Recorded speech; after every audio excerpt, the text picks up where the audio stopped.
Hey, honey. Yeah, what's up?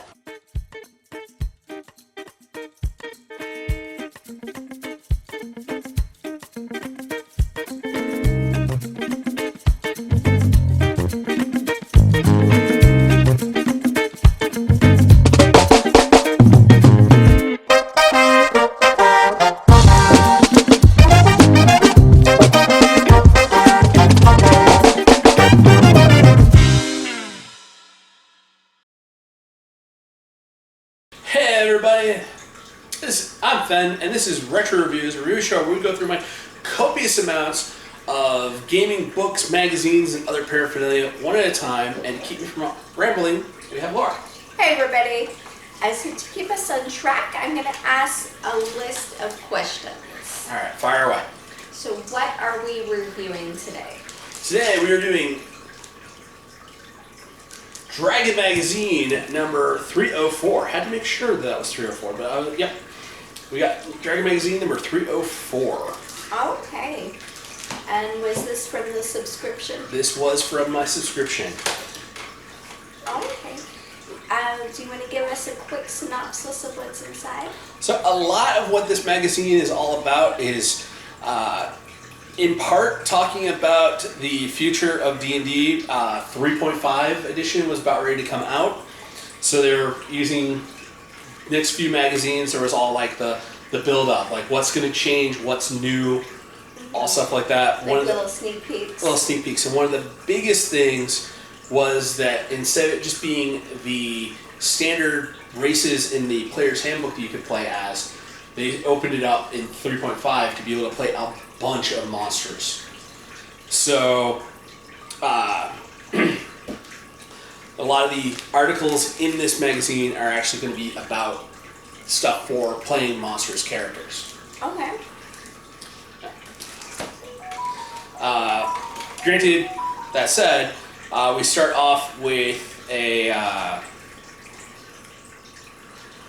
little one-page article. It's Gary Gygax's Up in a Soapbox. This one he titled "Remember the Mission." He's talking about a time that Yarg, his fighter, overlooked the obvious when. Okay, so Yarg was on a mission. He made a wish that he could be able to find a horn of blasting, which is like this horn. He'd blow it, and it could blow it in the wall of a tower fortification, so your army can march in and loot the place. And he's like, "Oh, I want a horn of blasting so much. I'm wishing I could find one of these." So a map flutters on the breeze, leads into a keep. They're adventuring through it, and they come to a room that's like covered with hydra bones all over the floor. Looks like the thing had been shattered, and there's a little door off to the side of it that says HB on it. And he's like, "Oh, it must mean hydra bones." So he never went behind the door to go find out what was behind the door. They just kind of like left, and it was like the horn of blasting was behind that door. Oh, that's a bummer. And he's kind of like, lost track of the mission. It's like a good little lesson of like, hey, if you're going into a dungeon to find something, open all the doors. Open all the doors and find the thing you're looking for. Don't give it up. Because Yarg never found a horn of blasting because he overlooked the door. Next article dives into the revisions, updates for 3.5.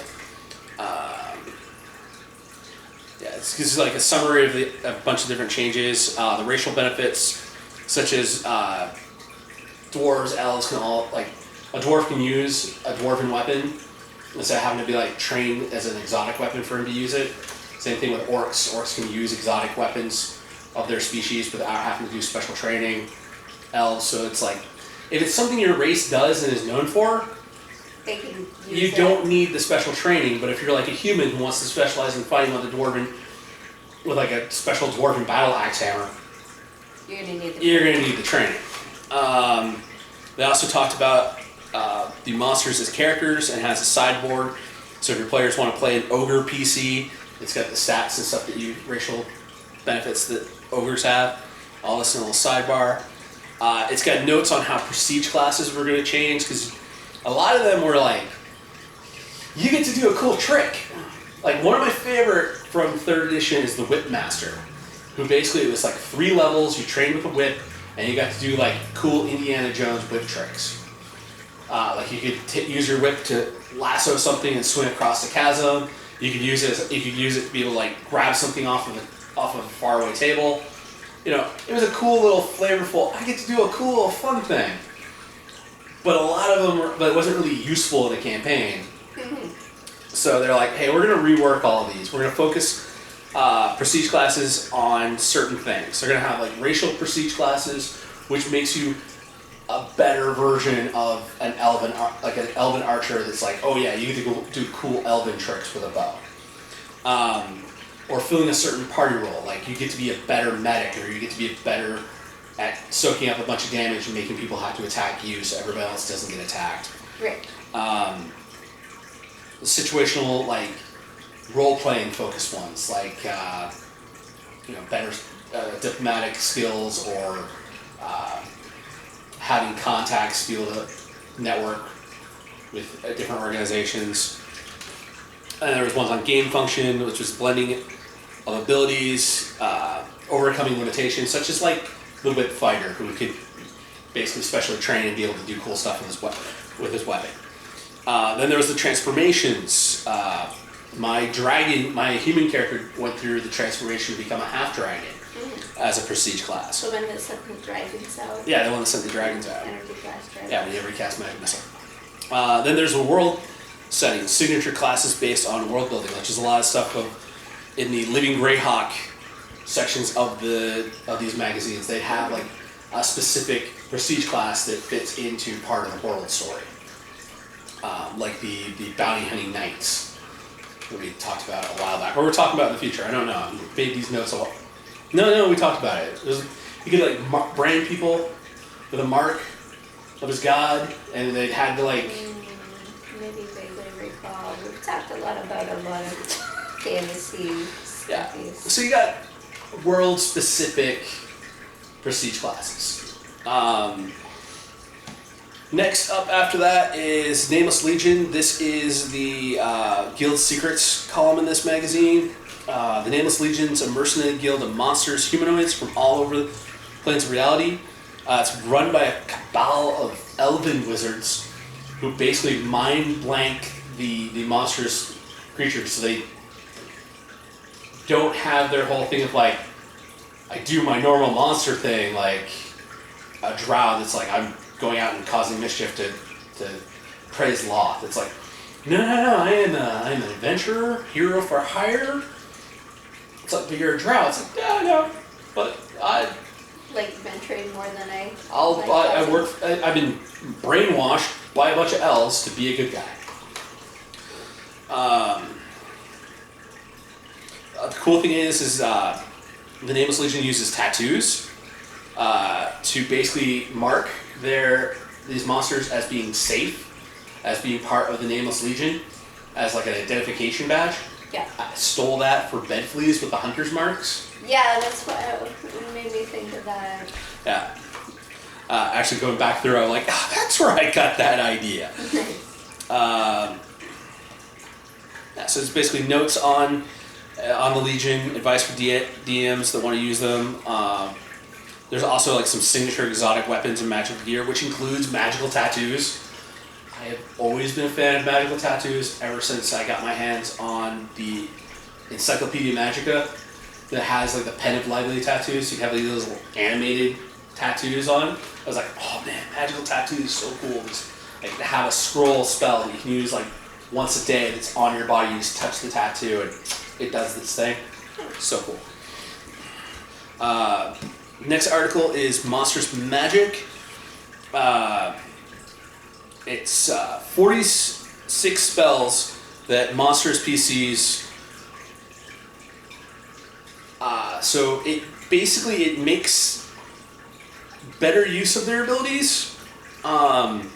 So like if somebody's got like Attract Eyes is one of the spells for vampires and gorgons, like Medusas. So anybody's got like a gaze attack, it's like you have to look deep into my eyes.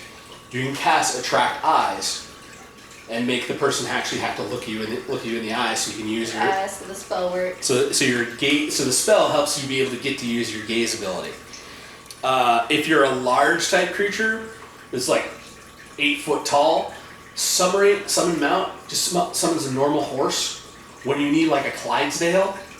So it's like summoning greater mount is like actually works and gets you that big giant war horse that you can ride. Yeah. Call upon heritage. There's different versions of it for celestial, fiend, and dragon. Basically, you call upon that. It lets you have not the full abilities of a celestial, fiend, or dragon, but some of those type of abilities. So like a half dragon can do that and end up getting their breath weapon better. Different resistances. Next article is Saddle Up, mounted combat rules for intelligent creatures. So if you're playing a centaur, and the paladin in the group is like, I could ride my horse, or I could ride the centaur, and it's always been these like confusing, like okay, how does this actually work? So they went over this, and I think my biggest takeaway is that in order to actually, like it talked about like the tactics of combat, like a rider can do this, but the mount can't like benefit from this, but the rider can help the mount, or the mount can help the rider, working on different combat tactics like charging. So it's like both can't do it. Both can't do it, but one can help the other, stuff like that. But the cool sidebar they had in there was talking about the mounted combat feat. And it's like, in order to actually work together as a team, the centaur needs to actually go do some mounted combat training in the role of, okay, I am the horse. Okay, if my rider does this, that's the signal that I need to do this. So they can actually like work together and actually be able to do all that mounted combat style tactics. The rider needs to know how to do it. But if you're like, why are you pulling on my hair like this? Why did you just kick me? It's like, I'm trying to tell you that I'm not a horse. Use your words. It's like, can't use the words in this works faster. Well, it doesn't work faster for me. If you actually spend the time. They need to be on the same page. Same page. And I'm like, that right there is the cool thing. Yeah. Prestige races, again going back to talking about the focus on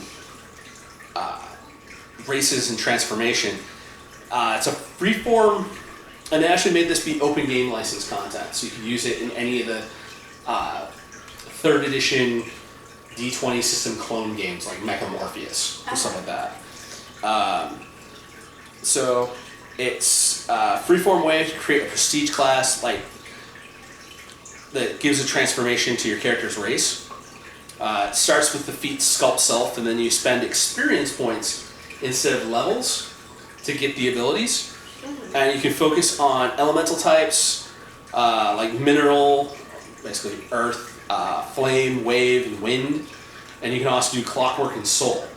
So you can actually take this shaped self thing and start like be a human that starts like becoming cybernetic and like a clockwork machine person. As you're like leveling up, you just keep modifying yourself. Like cyborgy. Yeah. Next article is the Bizarre column, which focuses on new magical gear. This one's called Locked Away. It's a bunch of cool new chests that you can use in your dungeons, such as the Dwarven Stone, which blends into its stone surroundings. So it's like a hidden chest. Known clockwork puzzle boxes. So basically somebody's got to sit there and be like, okay, I got to figure out the puzzle box in order to get the treasure out of it. Magnetic chest, so it's actually made of like magnetic hematite. So if somebody tries to use like metal lockpicks to try and pick it, the magnet is like pulling the lockpick, so they're like, I can't get this to work. There's also related items such as buoy barrels, which are floating barrels, double scroll cases. So basically, they have like a hidden compartment. So you pull one scroll out, and then if you open the hidden compartment, you can pull a second scroll out. and like a coin of alarm that you can put inside the chest or other vessel that whenever somebody touches it, it like sends off a little alarm like somebody's messing with my treasure. Someone's messing with my treasure. Does not work. Does not work. Next article is the Guardians of the Wild. It's introduced. This is actually introduced the Changeling race for the players and the DM. It's a shape-shifting humanoid. Basically, they can cast the Alter spell on themselves, make them look a little bit different. They can assume the aspect of any race or gender. Also includes Fey monsters, so fairy-style monsters, such as the Crystalline Cat. It's a cat made out of crystals. That sounds pretty. The Force of Nature, which is like this, kind of like Man-Bear Pig, except it's Dragon Plant Fey. So it's part dragon, part topiary, part fairy creature. Weird. Yeah, it's like a big, magical, living, angry topiary. The Green Guardian, which is a huge man made out of ferns. And Sparks, which are little tiny fire people. That's kind of cool. That is kind of cool. Also includes the templates for the Seelie and Unseelie Court Fae, so the good Fae and the bad Fae. Next article is the John Gratt's Mill. It's notes on a mill and the business-savvy miller who rents out his farmhouse and does heraldry for shields, armor, plaques, and coach doors. So you can actually like put your family's coat of arms on your gear when you go and visit his Airbnb. Yeah. Really, really like business savvy. His wife died. He started painting. He took up painting. He found out he was pretty good at it. And apparently, a bunch of the other people in the city nearby who do heraldry for a living, they're all like, we're pissed off because this is better work than we do. That's actually all in the notes. Next article is the Silicon Sorcery column. This is where they look at different video games and port stuff over to D&D from it. Yep. This time they're looking at the video game Ashen's Call 2 Fallen Kings. And there's 16 new feats based around attacking and combat. So there's ones that stood out to me was the Reposé. So you can get a +2 to hit on your next attack when you use the Expertise feat, which is where you can give up. You can take a minus on your to hit roll to add that to your AC because you're like finessely fighting. Yep. So if you do that and you parry with your Expertise, and they go and it's your turn to attack them, you get a +2. So you could always be like taking -2 to your attack to get it to your AC. If your opponent misses, you're attacking with no negative. Oh. Next one is Find Hole. So when you rolled a natural 20 to attack, you had to roll to confirm the crit. And this just gives you +2 to confirm that. Oh yeah, no, I actually confirmed that critical hit. I always took the roll to confirm critical hit out of my games because I'm like, you rolled a 20, it's a crit. We're not going to make you roll to confirm. And then Wind Up, you can take a negative to hit with thrown weapons to get a +2 to damage, kind of like that Expertise type thing. You're like, okay, I'm gonna really like give it my all. Gonna probably suck on the aim, but if this thing hits, It's gonna do some damage. And Furious Focus, when raging, you get +10 feet to your base movement speed. So it's like, I'm mad and it makes me faster. Next article is the Living Greyhawk Journal, number 19. This is the updates for the global campaign, along with news. In the news for the Living Greyhawk campaign, it's outlined with notes on the upcoming Living Greyhawk campaign sourcebook. So we're talking about what's in each of the different chapters. Basically read to me more like an ad than an actual like article. Yeah. But they also included places of mystery, notes on 2 locations to give it DMs ideas. So it's not really fleshed out, but just like, here's an idea, run with it. The Dragon's Head Burrows, it's a mega dungeon of tombs loaded with magical treasure. Next one is the Hull Beacon. Lost Wizard's Keep, located deep in a swamp. Then after the Living Greyhawk Journal section of the magazine, we have the Wizard's Workshop section. The first of the articles in the Wizard Workshop is Fantasy Cities Part 1, Using Cities.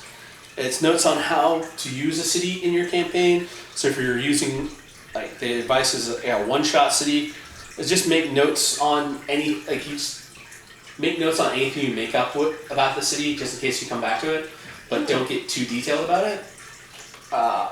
If you're using it as a recurring setting, then you want to get detailed and actually like build on the notes and like have some planning about it. Yeah.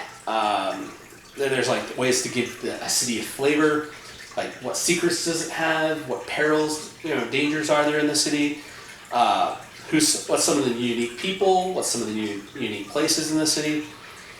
Then they talk about using the city as a base and how to figure out the size of the city, the alignment, its outlook on things.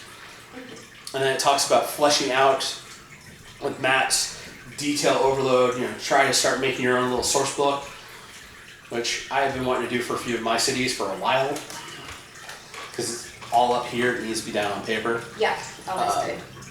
The next section of Wizard Workshop is role-playing NPCs. Notes for basically getting more into character with your NPCs. Versus developing the NPCs, you want to give them like 3 unique traits. Dream, what's their dream, what's their secret, quirk, encounter, what's their goal in the encounters, what kind of props would they have, like signature gear or certain thing like that. What's their mood, and how do they talk? Like, what's like a curse that they would like when they're mad? What are they gonna say when they're mad? What are they gonna? Basically, like what makes this person unique. Exactly, and also what they would say is like praises, like yeah. And notes on running the encounter, like picture the scene in your head, use your body language and voice, minimize the dice rolls, and be liberal with roleplay experience. Like reward the people that actually get into their characters when talking in social settings. Oh, yeah. And don't rely on the dice. Rely on what's said, how they say it. You can have a charismatic player get completely screwed over by a bad dice roll in some situations. So, last article in the magazine is the Sage Advice. It's their monthly FAQ column where they answer questions from players. They had an 800 number line you could call in, but there was no real online way to get an answer from people, so a lot of people wrote into Dragon Magazine to be like, hey, I got a question about this. And this month they focused on questions about stuff from the Book of Vile Darkness, D&D's one and only rated NC-17 content book they ever created. And the key takeaway question I saw in there was, when undead cast a corrupt spell, the damage is done to their charisma, not their constitution score. And corruption damage cannot be prevented. The reason why instead corruption would be like, everybody looked at it like, oh yeah, I'm an undead. Corruption spells do constitution damage. I don't have a constitution score. I don't take the damage. It's like, no, if an undead has anything done to its constitution, instead it's done to its charisma. Well, blanket rule a lot of people overlooked. But yeah, that is that magazine. Okay, yeah. You planning to keep any of these articles? I think probably if I did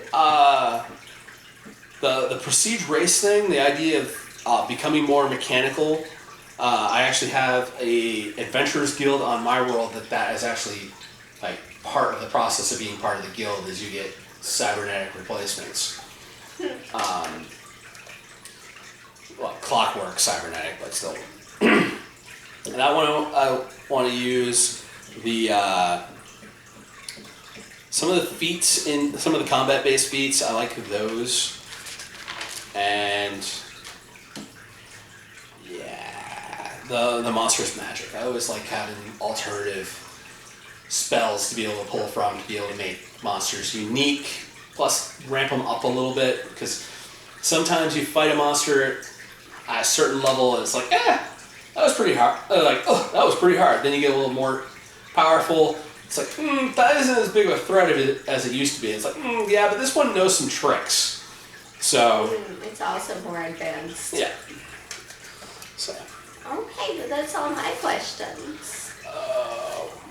My question, seeing how we're talking about monsters as classes, what are some of the monsters that you have played in monsters races you've played in D&D? Leave that in the comment section down below. I know I played the human that turned into a full-blooded dragon. I think I've only played like a bunch of half dragons. I think I'm usually straight up human. But if you could play any magical creature or something like that in D&D, what would you play? What would I play? What would you play? I don't know. I kind of like the drow. All right. We'll probably try to convince you to play a drow. All right, that's all I've got. We'll see you next week. Okay, bye everybody. Peace. Hey everybody, thanks for staying till the end of the episode. Remember to like, share, subscribe. Follow us on Facebook at Board Barista Productions.